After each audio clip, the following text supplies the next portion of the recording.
한 줄기의 소망이라는 제목으로 말씀을 나누도록 하겠습니다. 우리 지난주에 야곱의 딸 디나가 세겜에게 나쁜 일을 당했던 것을 보았죠. 그래서 야곱의 두 아들들이 그 족속의 남자들을 다 쳐 죽입니다. 할례를 받으면 결혼시키겠다 이런 얘기를 하면서 그리고는 그 족속을 다 쳐 죽여요. 그 죽인 일로 인해서 야곱의 가족이 굉장히 위험한 상황에 빠졌는데, 그런데 하나님께서 부르시죠. 베델로 가라. 그러니까 야곱이 베델로 가게 돼요. 가면서 거기 있는 사람들이 야곱을 쫓지 않았어요. 하나님의 도우심, 오직 하나님의 은혜로 야곱의 가족들이 다시금 살 길을 얻게 되고 또 그 위험한 곳을 피할 수 있었다는 것을 우리가 살펴보았습니다. 거기까지가 우리가 본 이야기고요. 그 후에 성경이 몇 가지 이야기를 좀 전하는데, 하나는 드디어 이제 아버지 이삭이 죽습니다. 나이가 연로해서 죽게 돼요. 이것을 이야기하고요. 이 아버지가 죽은 이후에 야곱과 형 에서가 굉장히 오랫동안 서로 반목하며 살았죠. 그랬는데 형 에서가 더 넓은 땅을 찾아 가축들을 기르기 위한 더 넓은 땅을 찾아 멀리 떠나게 됩니다. 자, 이제는 누가 남죠? 야곱의 가족만이 남게 됩니다. 어디예요? 하나님이 약속한 땅이 남게 돼 있는 거예요. 그래서 이제부터 나타날 이야기가 무엇이냐? 이런 것이죠. 약속의 땅에서 하나님의 축복이 야곱을 통해 어떻게 이루어지는가, 이것을 볼 수 있는 모든 조건이 갖추어졌어요. 자, 다시금 얘기하지만 야곱이 에서와 뱃속에서부터 싸웠죠. 두 민족으로 나뉘을 것을 얘기했어요. 살면서 계속 싸웠어요. 속이고. 그러다가 그 속임이 심해서 형이 동생을 죽이려 하고 야곱은 도망을 가죠. 먼 곳으로 도망가요. 거기서 오랫동안 20년 동안 삽니다. 그리고 다시 돌아왔지만 형과 간신히 화해를 했어요. 화해를 하고 그러다 세겜 땅에 가서 거기서 또 그 딸이 위험한 안 좋은 일을 당하고 그런 이 복잡한 인생을 살다가 이제 아버지로 이제 돌아가시고 형도 멀리 떠나면서 야곱만이 원래 살던 약속의 땅에 돌아와 있는 상태가 되는 것이에요. 그래서 이제 이야기가 여기까지 진행됐으니 야곱이 자녀를 많이 낳았잖아요. 게다가 야곱이 태어날 때와는 달랐어요. 야곱은 형 에서와 둘이 태어났지만 뱃속에서부터 두 민족이라고 했는데 야곱의 11아들, 지금 12아들이죠. 11아들은 아직 갈라진다 이런 얘기를 들은 적이 없어요. 그러면서 하나님의 축복이 나타날 것이다 생각할 수 있는데, 그런데 이 부분에 나온 이야기를요 몇 가지 단어로 좀 꼽아보자면 이런 단어가 실은 굉장히 잘 어울립니다. 편애, 그리고 미움, 다툼, 시기, 증오, 죽임, 속임, 깨어짐. 이게 오늘 읽은 본문에 나오는 이야기들의 어떤 요소들이 참 비극적인 이야기가 꽉 차 있죠. 처음 이야기의 시작은 좀 희망적인 것처럼 시작되는 것처럼 보입니다. 자, 이렇게 시작합니다. 자, 야곱이 가나안 땅 곧 그의 아버지가 거류하던 땅에 거주하였으니. 그냥 이 야곱이 거주하는 땅을 말하고자 하는 것이 아니에요. 이제 야곱이 아버지가 거주하던 땅에서 하나님의 축복이 어떻게 이루어질까를 기대하게 하는 말이에요.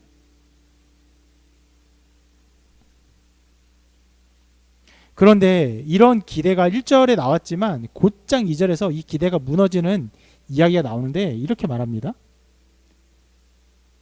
요셉이 17세의 소년으로서 그의 형들과 함께 양을 칠 때 그의 아버지의 아내들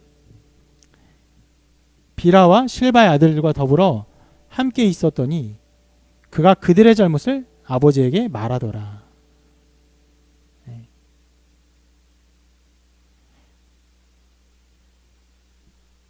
이 말 속에서 이미 좀 가정이 많이 갈라져 있는 느낌이 있어요. 네. 비라와 실바의 아들들이라고 따로 얘기하죠. 그냥 형들이라고 말하지 않고. 그런데 이미 갈라진 느낌이 있는데 그 형들의 잘못을 아버지에게 말했어요. 나쁘게 말하면 고자질한 거예요. 근데 만약에 형들이 정말 잘못을 했고, 이게 어떤 주석은요, 여기서 그 요셉이 그 거짓으로 그 형들을 모함했다라고 보기도 해요. 근데 그런 뉘앙스가 뭐 정확히 나와 있진 않죠. 이 형들이 잘못해서 요셉이 말한 거면은 그거는 나쁜 일은 아니죠. 말할 수 있죠. 그런데 여기서 보여주고 싶은 게 뭡니까? 말을 해서 형제들의 관계가 갈라지고 있다는 거예요. 찢어지고 있어요. 이 요셉과 다른 형들의 관계가 찢어지고 있음을 성경은 보여주고 있는 거예요. 계속 이것들을 얘기하는데 또 이 찢어지는 관계에 대한 이야기를 합니다. 3, 4절에 이렇게 말하는데 요셉은 노년에 얻은 아들이므로 이스라엘이 여러 아들들보다 그를 더 사랑하므로 그를 위하여 채색옷을 지었더니 그 형들이 아버지가 형들보다 그를 더 사랑함을 보고 그를 미워하여 그에게 편안하게 말할 수 없었더라. 채색옷이 무엇인지는 모르겠어요. 예. 근데 좋은 옷인 것 같아요. 근데 그 좋은 옷이 얼마나 좋은 옷인지는 모르겠어요. 지금도 뭐 옷을 사주는데 뭐 아버지가 한 아들에게 파크랜드를 사줬다. 이거랑 돌체인 가바나를 사줬다. 이런 거랑 다르잖아요. 이 채색 옷이 어느 정도의 값어치를 가지는지를 알면은 좋겠지만 알 수는 없어요. 그런데 무언가 매우 특별한 옷을 사준 것 같아요. 구분되는 옷. 다른 아들과 달리. 저도 어렸을 때 이 성경 이야기가 그림으로 쓰여진 책을 봤는데 되게 화려하게 약간 그 무지갯빛이 막 있는 것처럼 그런 혼자 옷을 입고 다른 사람들은 되게 회색 옷 그런 의미를 담고 있는 것 같아요. 이렇게까지 사랑하니까 그 결과 뭐라고 써 있죠? 이제 그의 형들이 그를 미워해서 그에게 편안하게 말할 수 없었어요.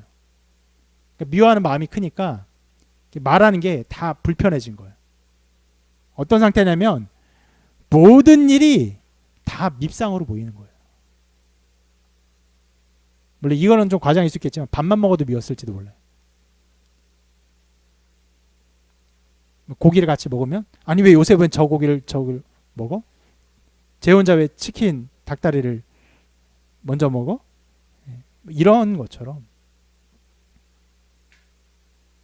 지금 관계가 점점 깨지고 있어요. 계속. 그리고 이제 결정적으로 요셉과 형들의 관계가 깨어지는 사건을 또 말하는데요. 5절에 이렇게 기록합니다. 요셉의 꿈을 꾸고 자기 형들에게 말하며 그들이 그를 더욱 미워했더라. 꿈 얘기예요. 자, 이것을 계속 자세히 기록하고 있는데 이렇게 말합니다. 우리가 밭에서 곡식단을 묶더니 내 단은 일어서고 당신들의 단은 내 단을 둘러서서 절하더이다. 이런 그림 같아요. 약간 어린이 성경 이게 그런 그림 같은데 이 단이 있고 다른 단은 이렇게 절한 거예요. 채색옷 이런 채색옷인가요? 네. 혼자 되게 잘난 체하듯이 말한 거예요. 형들의 단은 다 나를 향해서 이렇게 절을 하고 있었어. 이렇게 얘기를 한 거예요. 이런 얘기를 하니까 이 말에 대한 비참한 결과가 나옵니다.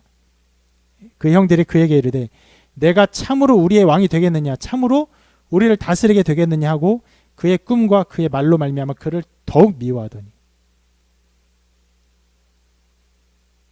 요셉 근데 제가 볼 때는 참 어리석어 보여요. 아니 이런 꿈을 꿨으면요 형이 자기를 미워하는 거 분명히 알 텐데 뭘 또 굳이 얘기를 합니까? 어쩌면은 아버지가 자기를 사랑하는 사랑 때문에, 자기를 편애하는 사랑 때문에 자기의 좀 우월적인 지위를 막 내놓고 즐겼던 것 같기도 해요. 그리고 꿈을 또 한 번 꿉니다. 한 번이 아니라. 예. 이렇게 기록하는데, 요셉이 다시 꿈을 꾸고 형들에게 말하 이르되 내가 또 꿈을 꾼즉 해와 달과 11별이 내게 절하더이다. 이렇게 얘기해요. 이런 그림 같아요. 예. 해도 달도 그 11별도 다 예, 요셉의 별에게 절을 하는 꿈을 꿉니다. 앞에와는 좀 차이가 있죠. 앞에는 형들의 단만 있었는데 이제는 별들뿐 아니라 해도 달도 절을 해요. 해와 달은 무엇을 표현한 것 같아요? 아버지와 어머니를 표현한 것 같아요. 그래서 심지어 이 말을 하니까 아버지까지 책망을 합니다. 이렇게 말해요. 그가 그의 꿈을 아버지와 형들에게 말하매, 아버지한테 굳이 얘기했어요. 또 말하면 아버지가 그를 꾸짖고 그에게 이르되 내가 꾼 꿈이 무엇이냐? 나와 내 어머니와 내 형들이 참으로 가서 땅에 엎드려 내게 절하겠느냐? 이렇게 말을 합니다. 자, 이러한 일들의 결과로 형들의 상태가 이렇게 됩니다. 그 형들은 시기하였다라고 말하고 있어요. 이게 미워하는 것보다 더 강한 감정을 가지게 된 거예요.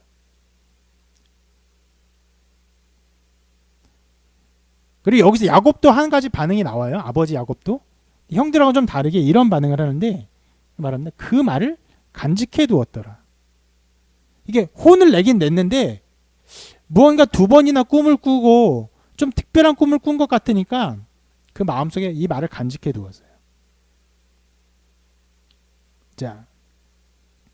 자, 이런 상황에서 이제 본격적으로 형들이 요셉을 미워하는 그리고 해를 가하는 사건이 나옵니다. 세겜에서의 일이에요. 물론 세겜에 갔다가 거기서 찾지 못하고 도단까지 가서 일어난 일이긴 합니다. 자, 세겜이 어디죠? 지난주에 우리가 보았죠. 세겜이 야곱의 딸을 억지로 잠자리를 했죠. 그 세겜이 있었던 지역이 세겜 지역이에요. 그 지역을 갔다가 또 무슨 일을 당하는 사건이 나오는데 자, 요셉이 저 멀리서 오자 형들이 이런 얘기를 서로 합니다. 요셉이 그들에게 가까이 오기 전에 그들이 요셉을 멀리서 보고 죽이기를 꾀하여 서로 이르되 꿈꾸는 자가 오는도다. 자, 그를 죽여 한 구덩이에 던지고 우리가 말하기를 악한 짐승이 그를 잡아먹었다 하자. 그의 꿈이 어떻게 되는지를 우리가 볼 것이니라 하는지라. 자, 이 말을 보면요. 형들이 요셉을 되게 미워했는데 자,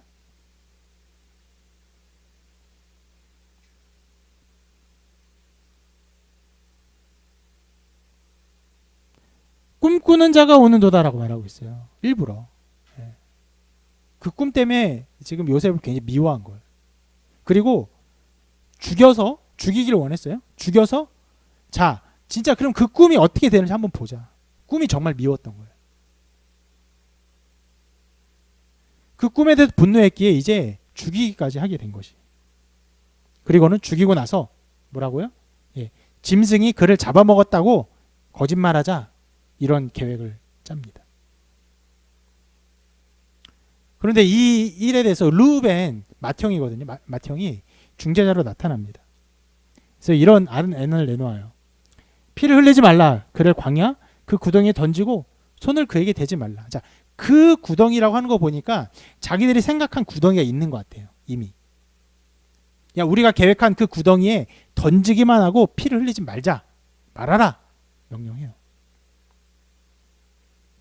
왜냐하면 르우벤에게 속셈이 있었어요. 이렇게 말하는데 이는 그가 요셉을 그들의 손에서 구출하여 그의 아버지에게로 돌려보내려 함이었더라. 그러니까 계획은 이랬던 것 같아요. 그 구덩이에 던져놓고 가자. 그러면은 그가 죽을 것 아니냐. 그런 생각을 했던 것 같아요. 그렇게 그러면 다른 형제들이 그래 우리가 피를 흘릴 필요는 없이 그렇게 구덩이에 넣어놓으면은 죽으니까 그렇게 가자라고 말해놓고 갔다가 르우벤이 혼자 돌아와서 이 요셉을 구출하려고 했던 것 같아요. 구출해놓고는 이제 그럼 말을 맞추겠죠. 내가 구출해줬다고 말하지 말아라. 그냥 지나간 사람이 구출해줬다고 얘기해라. 그러면 르우벤도 다른 형제들과 별로 사이 나쁘지 않고 뭐 이렇게 할 수 있겠죠. 어쨌거나 이런 계획을 세웠어요. 그래서 이제 이 형의 제안을 받아서 죽이지 않고 이 구덩이에 넣어요. 넣고는 뭘 하냐면은 넣어놓고는 형제들이 같이 음식을 먹어요. 굉장히 저는 이 성경을 보면서 너무 잔인한 장면이라 생각을 했어요. 혼자 구덩이에 빠져서 자기를 죽일 것 같은 형들에 의해서 그렇게 갇혀서 그리고 굶주렸을 거예요. 근데 그 위에서 형들은요 음식 먹으면서 편하게 있는 거예요.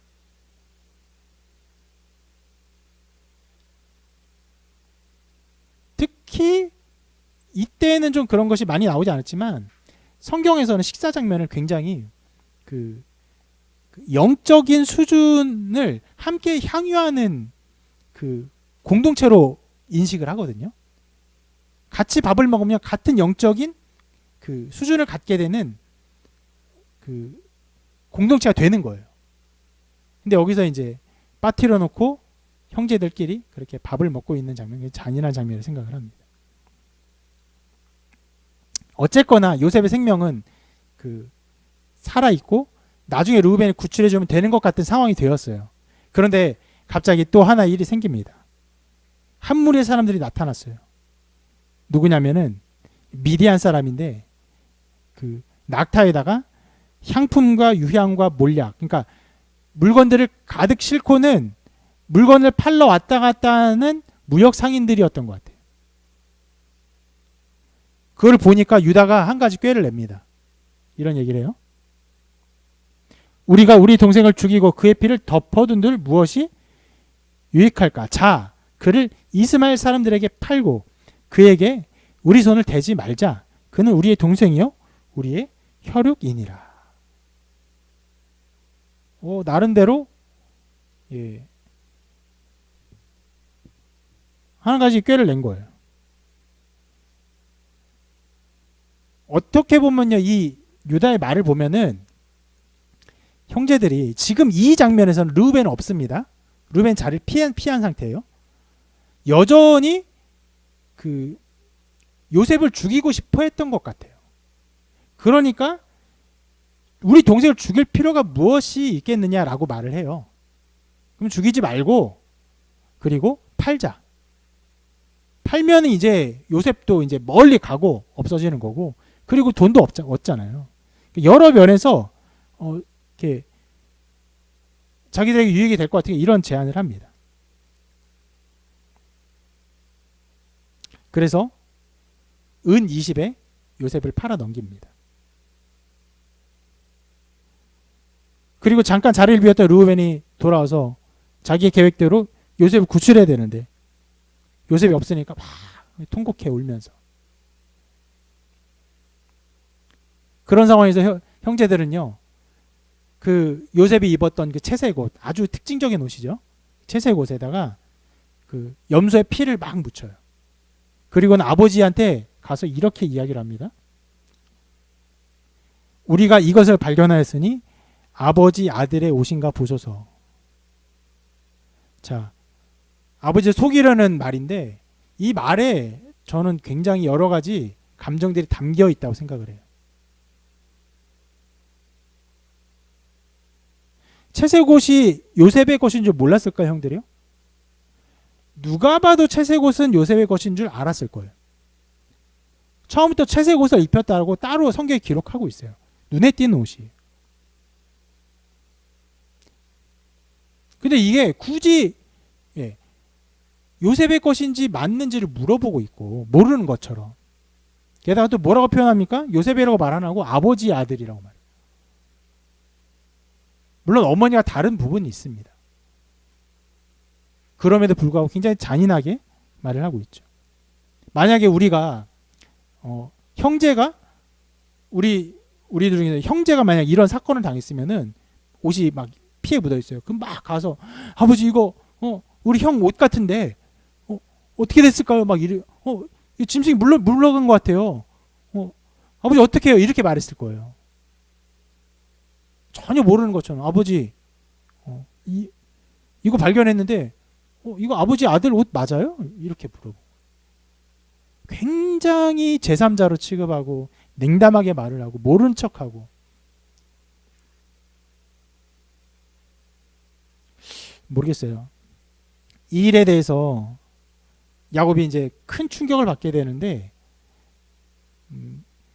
요셉이 그렇게 죽임을 당한 것에 대한 충격뿐 아니라 이 형제들이 보이고 있는 냉담함에도 충격을 받지 않았을까 생각이 좀 들어요.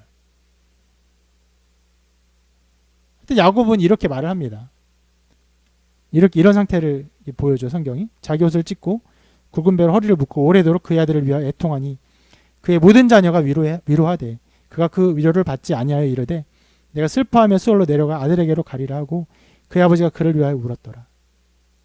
그러니까 야곱이 가진 많은 슬픔을 보여준 것뿐 아니라 지금 다른 자녀들이 위로하는 것도 한사코 거절하는 거예요. 한사코 거절하고 그냥 계속 슬픔 가운데 있는 거예요. 내가 스올로 내려가리라. 그러니까 아들이 죽었으니까 죽음에 처하리라. 그 어두운 곳으로 나도 가리라.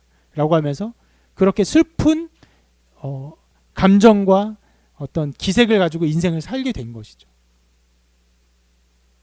자, 여기까지가 우리가 오늘 살펴본 그 요셉의 이야기의 첫 부분입니다. 근데 이 부분은요, 전체의 이야기의 일부분이에요. 그래서 이 부분만으로 전체 이야기를 다 살펴볼 수는 없습니다. 요셉 이야기 전체를 알아야 이 부분들이 어떤 의미가 있는지를 우리가 알 수 있습니다. 예를 들어서 결국 팔려갔죠.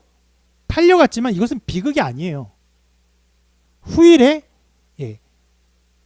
애굽으로 팔려갔지만 거기서 요셉이 총리가 돼요. 애굽은요 어떻게 보면 지금의 미국이라고 생각해도 될 거예요. 왜냐하면 나일강을 끼고 있어서 엄청난 곡창지대를 가지고 그 지역 그 수많은 사람들의 그 식량을 공급하던 나라였어요. 그 애굽의 총리가 될 정도로 높은 사람이 되는 일이 되기 때문에 이 팔려간 것은요 그렇게 나쁜 일은 아니에요. 그래서 뭐 요셉이 형들을 무시했기 때문에 벌을 받았다 뭐 이렇게 말하기는 좀 어렵죠. 그런데 여러분 그 반대로 이 전체의 이야기를 알고 있기 때문에 이 이야기의 부분적인 이야기를 비약해서 보아도 안 됩니다. 자, 이제까지는 굉장히 성경을 그냥 이야기처럼 설명드린 부분이지만 이제부터는 좀 어려운 부분이에요. 무슨 얘기냐면 자, 이 요셉의 꿈은요 성취돼요. 아까 꿈 봤죠? 곡식단이 절하고 별들이 절하는 것 성취됩니다. 나중에 애굽의 총리가 되고 그 야곱의 모든 아들들과 야곱까지도 요셉에게 와서 절을 하면서 곡식을 달라고 이렇게 사정을 해요. 그렇게 성취가 돼요. 그런데 그렇다고 해서요 요셉이 이 꿈을 꾸는 것을 잘한 행동처럼 보았어도 안 되는 거예요. 어떤 사람들은요 이 부분을 보면서 이렇게 이야기도 해요. 요셉처럼 꿈꾸는 사람이 되어야 합니다라고 말을 해요. 특히 청소년이나 젊은 사람들에게 이 요셉의 이야기를 주면서 요셉처럼 꿈꾸는 사람이 되어라 이렇게 말을 합니다. 근데 그렇게 말을 할 때는 그 꿈은요 실은 그 비전이라는 단어와 좀 혼용해서 쓰는 거죠. 비전을 가져라. 하나님 나라를 위해서 큰 꿈을 꾸어라. 요셉처럼 어려움과 환란이 있겠지만 큰 꿈을 꿀 때 하나님 그 꿈을 이루어 주실 것이다. 이렇게 말을 하는 일들이 종종 있어요. 물론 여러분 젊은 그리스도인들이 하나님 나라를 위해서 큰 꿈을 꾸는 것은 좋은 일이에요. 그렇게 해야 됩니다. 그러나 이 말씀에서 요셉이 꿈을 꾸었고 그것이 성취되었다고 해서 하나님 나라를 위한 놀라운 꿈을 꾸자고 말하는 것은요 완전히 잘못된 거예요. 요셉은요 하나님 나라를 위한 비전을 가진 사람이 아니었어요. 이 꿈은 비전이 아니에요. 어떤 꿈입니까? 그냥 꿈이에요. 요셉이 간절히 원하고 바라고 기대했던 꿈이 아니에요. 그냥 어쩌다가 꾼 꿈이에요. 신앙 안에서 대단한 일을 한 것으로 착각해서는 안 돼요. 제가 왜 이 부분을 좀 이렇게 말씀드리냐면은 정말 많은 사람들이 요셉이 결국 총리가 되었기 때문에 요셉처럼 요셉을 어떤 모범으로 생각을 해요. 요셉처럼 해야 돼. 물론 모범으로 삼아야 될 좋은 행동들을 보입니다. 그러나 요셉 자체가 우리가 정말 본받아야 할 어떤 인물처럼 성경에 보여주고 있는 것은 아니에요. 도리어 성경은 오늘 요셉을 어떤 존재로 말하냐면요, 본받을 만하지 않다라고 말을 하고 있어요. 실은 오늘 나온 성경의 전체 인물 중에서 본받을 사람이 아무도 없어요. 저도 우리 아이들이요, 요셉을 본받지 않았으면 좋겠어요. 형제들을 무시하고, 우리 막내가 뭐 누나들 무시하고,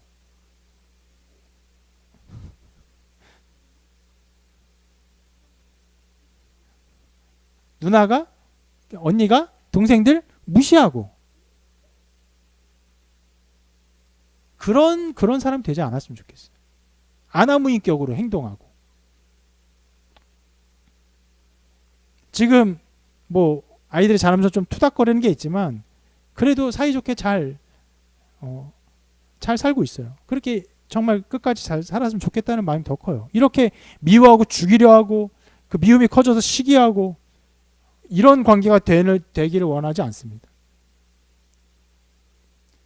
성경이 오늘 본문에서 우리에게 보여주고 싶은 게 뭐냐면은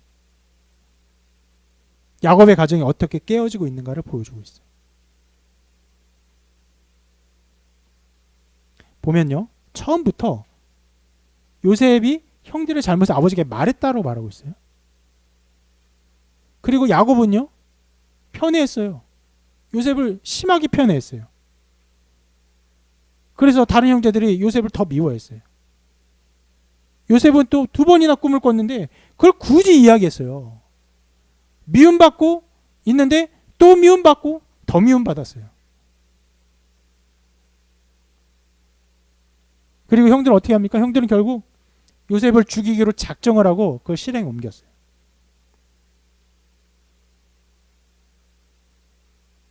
죽이기까지 안 했지만 결국 팔았죠. 팔면서 어떻게 합니까? 예. 피 묻은 옷으로 아버지를 속였어요. 또 야곱은 어떻게 됩니까? 그 얘기를 듣고는요, 삶의 낙을 다 잃어버리고는 이제 그 다른 자녀들로부터 위로받기를 거절했어요. 그러니까 야곱이 요셉이 있을 때부터 무언가 그 형제들과 관계가 좋지 않았지만 요셉이 완전히 그렇게 팔린 이후로 야곱과 다른 아들과 관계가 완전히 깨어져 버린 거예요.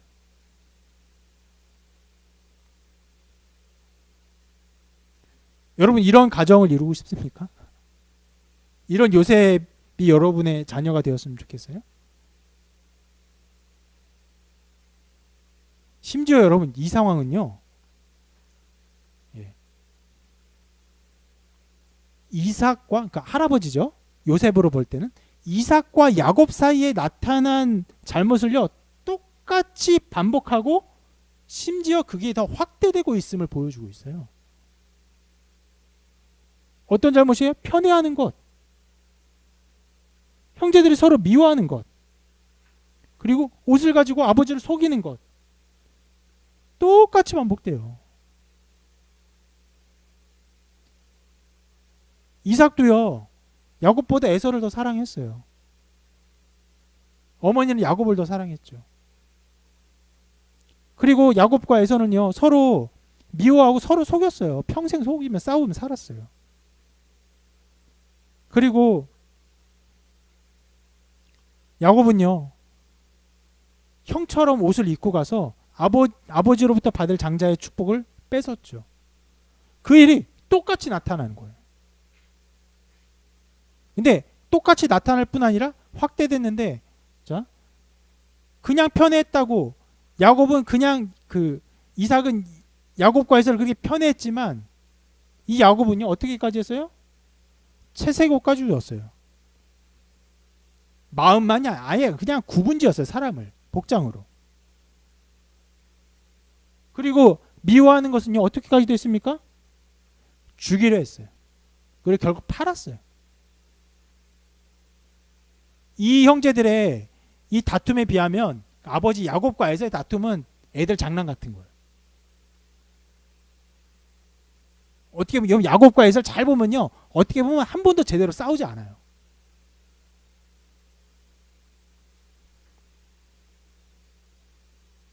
아버지를 속이는 것이요? 예. 야곱은요 아버지를 속여서 축복만 받았을 뿐이죠. 여기 어떻게 속여요? 피 묻은 옷으로 요셉이 죽었다고 아버지를 속여요.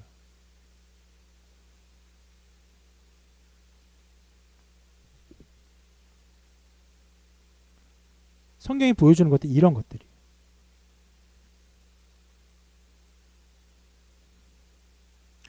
여러분 세상에 그 어떤 부모가 자기의 단점을 자녀가 닮기를 바라겠습니까?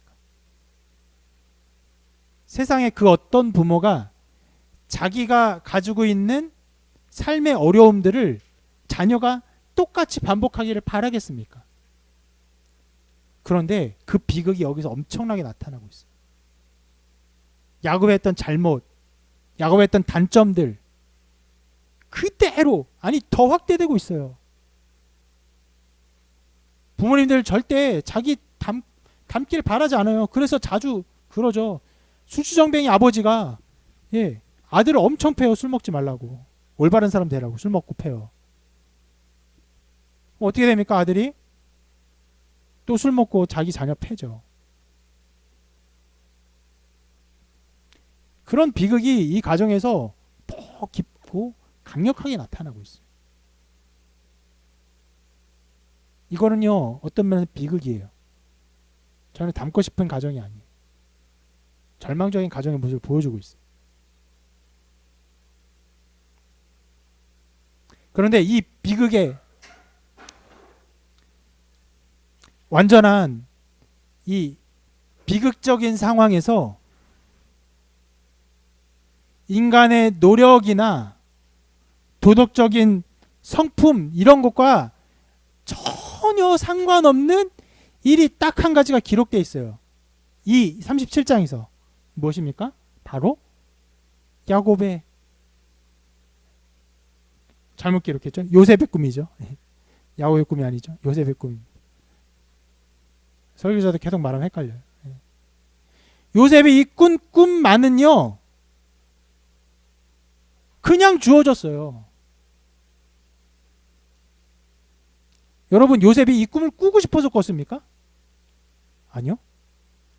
어떤 인과도 없어요. 그래서 아까 말씀드린 것처럼 요셉처럼 꿈을 꾸자고 말하는 것은 완전히 잘못된 적용이에요.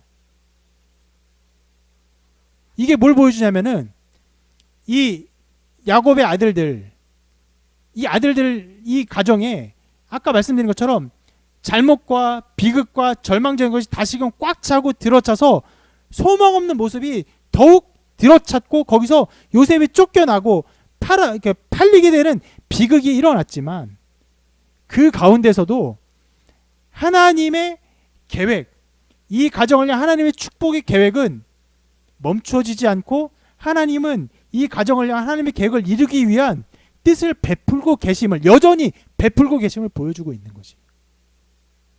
여러분 아까 본 그 장면, 절하는 장면 무엇입니까? 아까 말했던 것처럼 요셉이 총리가 되어서 그 가족들이 이 양식을 구하러 오고 그로 인해서 생명을 얻게 되는 그 은혜의 장면을 하나의 청사진으로 보여준 거예요.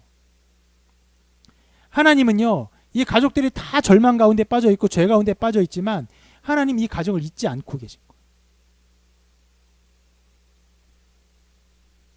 하나님만이 알고 계신 하나님의 원대한 계획을 여전히 그 계획을 이루기를 포기하지 아니하시고 그 길을 성취하고 계심을 보여주고 있는 것이. 그리고 어떻게 됩니까? 그 꿈 마침내 성취가 됩니다. 이 꿈은 그래서 중요해요. 요셉이 꿔서 중요한 게 아니에요. 요셉은 수단일 뿐이에요. 하나님이 이 꿈을 주셨기 때문에 중요한 거예요. 하나님이 이 가정을 잊지 않고 있기 때문에 중요한 거예요.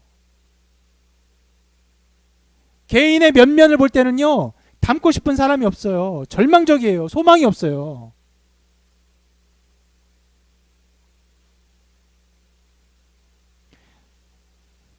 정말 자주 아까 말씀드린 것처럼 요셉을 우리 아들이 우리 자녀가 닮았으면 좋겠다. 뭐 이렇게 총리가 되는 것처럼 높은 공무원이 됐으면 좋겠다. 장관이 됐으면 좋겠다. 이렇게 말하는 사람들이 있지만 여러분 그 아들이 그 소중한 자녀가 죽임당했다고 다른 자녀들한테 속임당하고 싶습니까?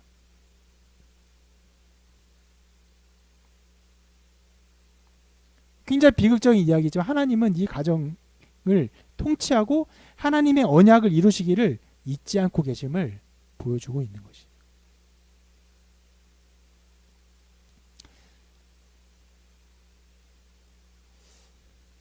그래서 아까 전에 제가 이 전체 이야기를 다 알아야 이 이야기를 알 수 있다고는 했지만 또 이 이야기만 알고 있는 상태, 이 시점에서의 이들의 모습을 보는 것도 굉장히 좀 중요하다고 생각하는데 여러분은 어떻습니까?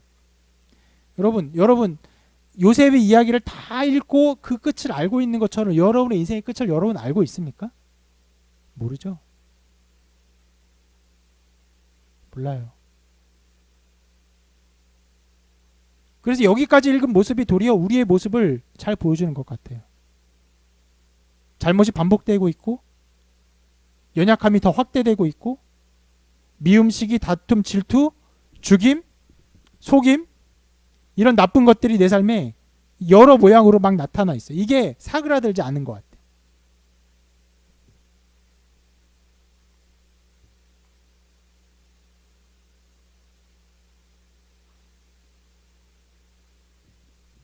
그렇지만 여러분 우리가 그런 모습 가운데 있을지라도 하나님은 우리를 잊지 않으십니다.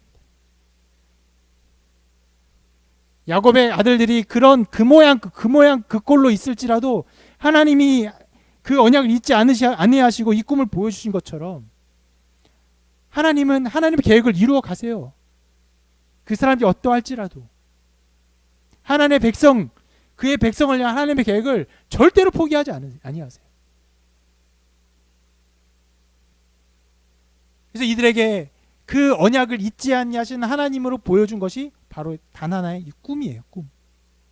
꿈을 보여주셨어요.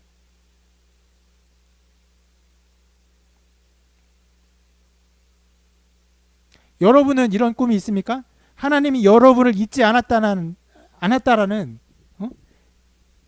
하나님의 언약을 이루실 것이라는 청사진 같은 이런 꿈을 꾼 적이 있으십니까? 우리는 이 꿈보다 더 놀라운 게 있죠. 무엇입니까? 예수 그리스도의 죽으심과 부활입니다. 그리스도의 죽으심 안에서 우리의 모든 죄는 처벌받고 그리고 주님의 부활하심처럼 우리는 주님처럼 승리하고 부활할 것을 하나의 완전한 승리의 영광의 모델로 첫 열매로 우리에게 보여주셨어요. 예수 그리스도는 부활의 첫 열매세요. 주님이 부활하셨기에 첫 열매가 그렇게 나타났기에 우리도 다 그렇게 주님처럼 부활할 것을 성경은 우리에게 가르쳐주고 있는 것이. 우리는 이미 이루어진 하나님 나라, 그러나 아직 이루어지지 않은 하나님 나라 가운데 살고 있어요. 우리의 끝은 아직 이루어지지 않았어요. 요셉처럼 요셉의 이야기를 다 본 것처럼 우리 그런 삶을 살 수가 없어요. 왜냐하면 우리 현재를 살아야 되는 연약한 인간이에요. 그러나 우리에게 요셉의 꿈처럼 더욱 선명한 하나님의 약속과 언약과 우리를 사랑하심과 우리가 하나님의 자녀됨의 가장 완전한 약속과 언약을 주신 것이 바로 십자가인 것입니다.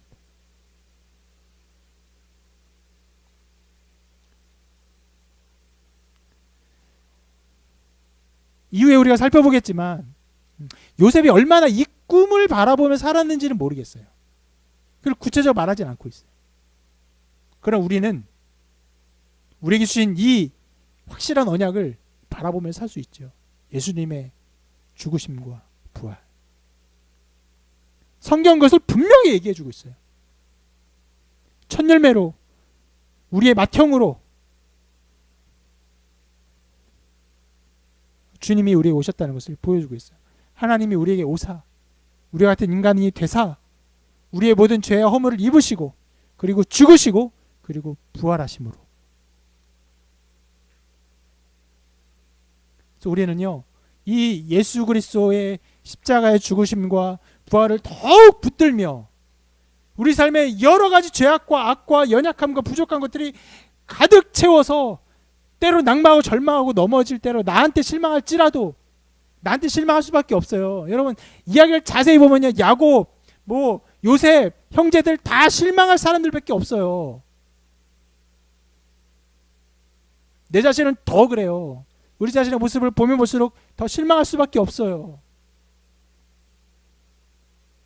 우리는 내 자신을 보는 게 아니라 우리 주 예수 그리스도를 바라봐야 합니다. 그분 안에 나타난 하나님의 완전한 은혜와 사랑과 영광과 우리의 완전한 미래가 있기에 여러분 주님을 더욱 바라보며 우리는 소망 가운데 살아갈 수 있는 것입니다.